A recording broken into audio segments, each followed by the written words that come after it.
मैं आपके सम्मुख आज एक अति प्राचीन एवं योग के मुख्य विषय षडंग योग को लेकर पुनः उपस्थित हुआ।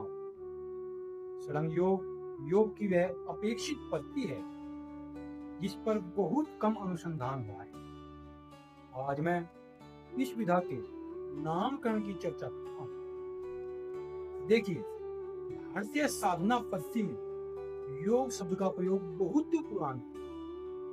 ऐसा प्रतीत नहीं होता कि योग शब्द संसार में किसी के लिए नूतन हो। यह दूर सत्य है कि योग शब्द का सर्वप्रथम प्रयोग वेदों में ही हुआ है। शब्द की उत्पत्ति एवं निष्पत्ति का कारण कुछ भी रहा हो, परंतु योग शब्द अपने आप में प्रथम दृष्टा श्रद्धा एवं अध्यात्म का पर्याय है। योग की विभिन्न योग पद्धतियों में षडंग योग पद्धति का भी उल्लेख प्राप्त होता है। निर्विवाद रूप से षडंग साधना पद्धति भी अति प्राचीन है। यदि हम षड शब्द की संस्कृत में व्याख्या करें तो षड शब्द का संस्कृत में अब 6 प्रत्येक संख्या का ही शब्द रूप या पर्यायवाची है।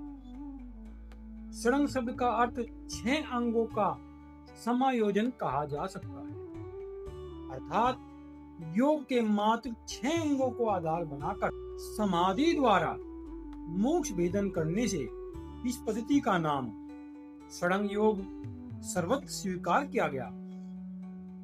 षडंग शब्द न्याय, वैशेषिक, गीता के समान दार्शनिक सिद्धांत विशेष का वाचक प्रतीत नहीं होता है। इसे सिद्धांत विशेष मान लेना भ्रांति मूलक ही है। अपितु षडंग योग तो 6 अंगों का समायोजन है। षडंग योग को कल्प समय से अर्थात युगों युगांतरों से किया जा रहा है।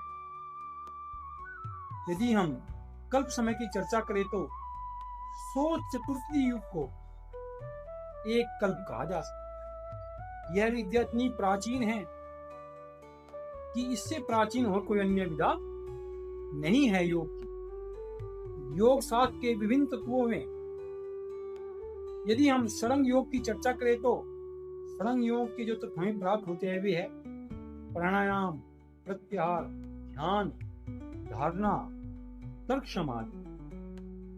मैत्रेयी उपनिषद में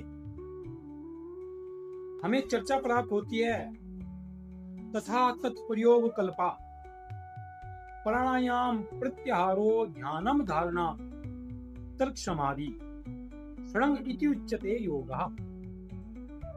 अर्थात प्राणायाम, प्रत्याहार, ध्यान, धारणा, तर्क और समाधि यह 6 अंग ही षडंग योग है।